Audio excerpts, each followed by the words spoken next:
ከዛ እኔ ጋር መስራት ትፈልጊያለሽ ወላ ላሳፍርሽ አለችኝ። አንቺ ጋር መስራት እፈልጋለሁ አልኳት። ከዛ በጣም ምናምን አመናጨቀችኝ ምናምን አማራጭ የለኝም የፈለገችውን ታርገኝ ብዬ አየሁት። አሁን ገባችሁ? እኔ ያለሁበት ከጅዳ 1 ቀን ሙሉ ነው የሚያስኬደው። በአየር ደግሞ 2 ሰዓት ርቀቱን ሳሉት ያለ ማወቄ ነው እንጂ መውጣት አልነበረብኝም ነበር። ከዛ አማራጭ የለኝም አንቺ ጋር እሰራለሁ ብዬ ተቀመጥኩኝ። መጨረሻ ላይ ስሰራ ችዬው የመጣሁበትን አላማ እያሰብኩኝ ጭክን ብዬ ሰራ ቤት ውስጥ ስራ ሲጨርስ እህቷ ጋር መውሰድ ጀመረች፣ እናቷ ጋር መውሰድ ጀመረች ማለት ነው። ስራ ይበዛብኝ፣ በዛ ላይ ሙቀት ነው በጣም። ከዛ አናደደችኝ። ተናድጃለሁ ግን አልተናገርኩም። ከዛ እሷ አሩስ ሄደች የሆነ ቦታ ራቅ ብላ ማለት ነው። ከዛ መተው ወሰዱኝ እህቷ ሰራተኛ ያላት የሌለ ስራ ሰጠችኝ። ይሄን አዝጂ ይሄን ተኩሽ ማለት ጀመረች ማለት ነው። ሀቢብቲን የመጣውላንቺ አይደለም ኖ አልኳት። ኖ በእንግሊዘኛ ኖ ማለት አውቃለሁ። እንዴት ነው ትያለሽ ብላ እሪ አለች። ደወለችባት ምናምን ሰራተኛሽ አልሰራም አለችኝ አለቻት። ደወለችላት ሰራተኛሽ አልሰራም አለች ብላ ነገረቻት። አናገረችኝ። መክተብ አልኳት። መክተብ ስላት መክተብ መሄድ ትፈልጋለች ብላ ነገረቻት። እኔ እስከመጣ ይሄን ስሪ ያለችኝ። እኔ ሲናገሩ ይገባችኋል አይደለ? ኖ አልኳት። ክላስ እንደውም መጀመሪያም ያኔ ጸቡም ስላለ ይጫወቱባችኋል። አማራጭ በማጣት ጉዳይ ነው እንጂ ማለት ነው።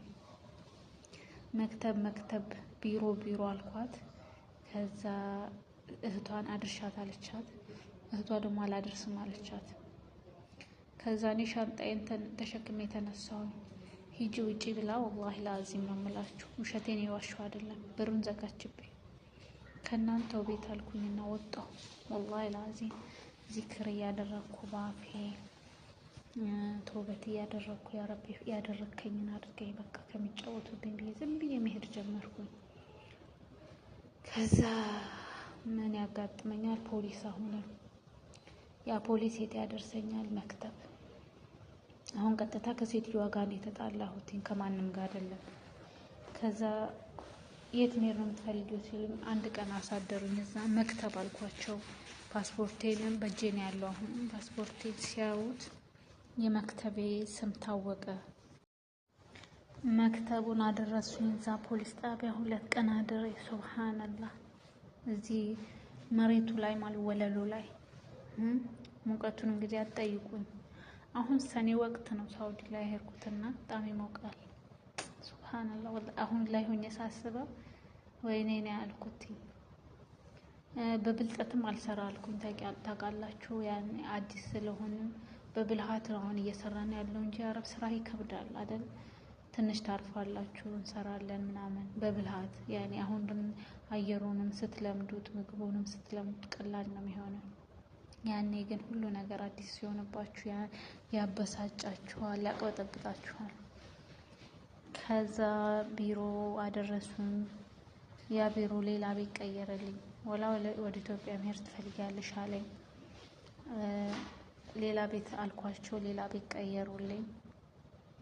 ከዛ ያ ቤት ደግሞ ደሞዝ አይከፍሉም።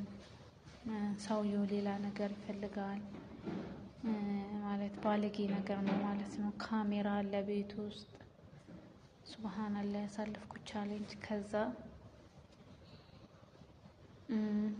ችዬ ተቀመጥኩኝ ትንሽ ብር እስከሚይዝ ማለት ነው። እና ኦንላይን ላይ የሀገሬን ሰዎች መፈለግ ጀመርኩኝ።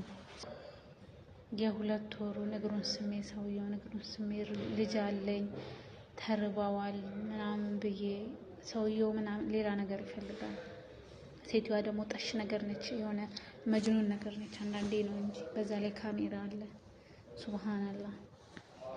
ከዛ ጨክኜ የተቀመጥኩ ትንሽ ብር ሊያዝ ብዬ ምናምን እዛ ስቀመጥ ብር መክፈል አይችሉም ሰዎቹ።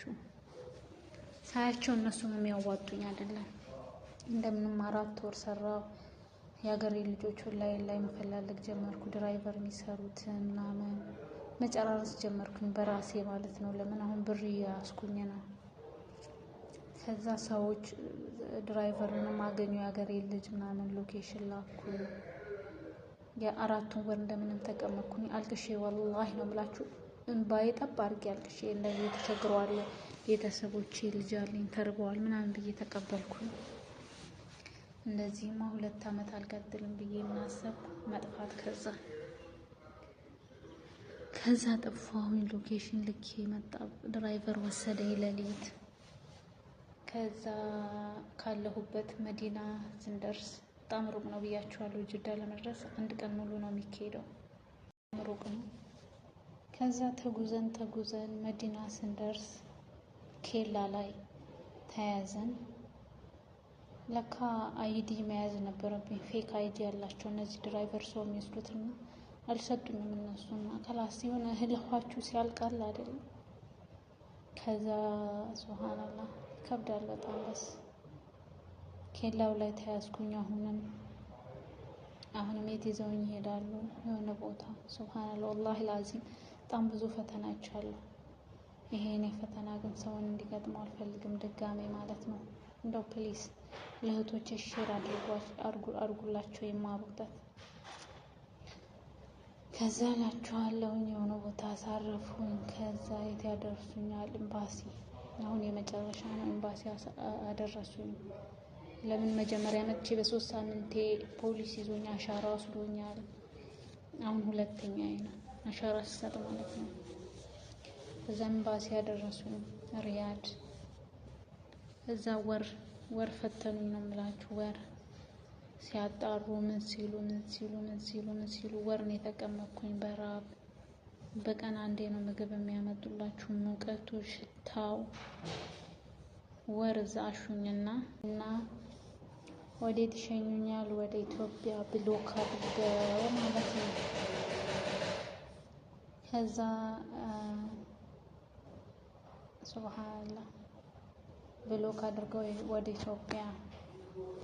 ኢትዮጵያ ስደርስ አዲስ አበባ ስደርስ ለቤተሰቦች አልተናገርኩም። ለምን 2ኛ እንደወጣ ስለማይፈልጉ ማለት ነው። እኔ ደግሞ ሰርች የሆነ ነገር ብር መያዝ ፈልጋለሁ። ሰው ራሱ ምን ይላችኋል ምን ይለናል የሚባል ነገር አለ። የሰው አፍ ራሱ ለማትችል ጉዳይ ሄዳ ባዶ እጇን መጣች ምናምን ነው የምትባሉት እንጂ ተሸግራ ነው እውነት አይላችሁም ሰው። ከዛ የሆነ የወንድሜ ጓደኛ አለ። እሱ ጋር አረፍኩኝና እንደምንም ቶሎ አጨራርሶ በቪዚት ቪዛ ባለኝ ብር የ2 ወር ደሞዝ ይዣለሁ። በ2 ወር ደሞዜን ተቀብሎኝ ነው ኤምባሲ በራሴ ነው ብር ትኬት ቆርጦ የሸኘኝ ማለት ብሎክ አስደርገውኝ። ከዛ በቪዚት ቪዛ ያለሁት አሁን ዱባይ ነው። ሀታ ቤተሰቦች የሚያውቁት ሳውዲ እንዳለሁ ነው እህቶቼ። ሀታ ቤተሰቦች የሚያውቁት ሳውዲ እንዳለሁ ነው አሁን። ለምን ይሄን ችግር ለማን ነው የምናገረው ብዬ ጥጥት ነው ያደረኩት። ስራ ጠልተሽ ነው እንጂ እንደዚህ ተሸቃይተሽ ነው ከብዶሽ ነው አይልሽም ሰው አይሏችሁም።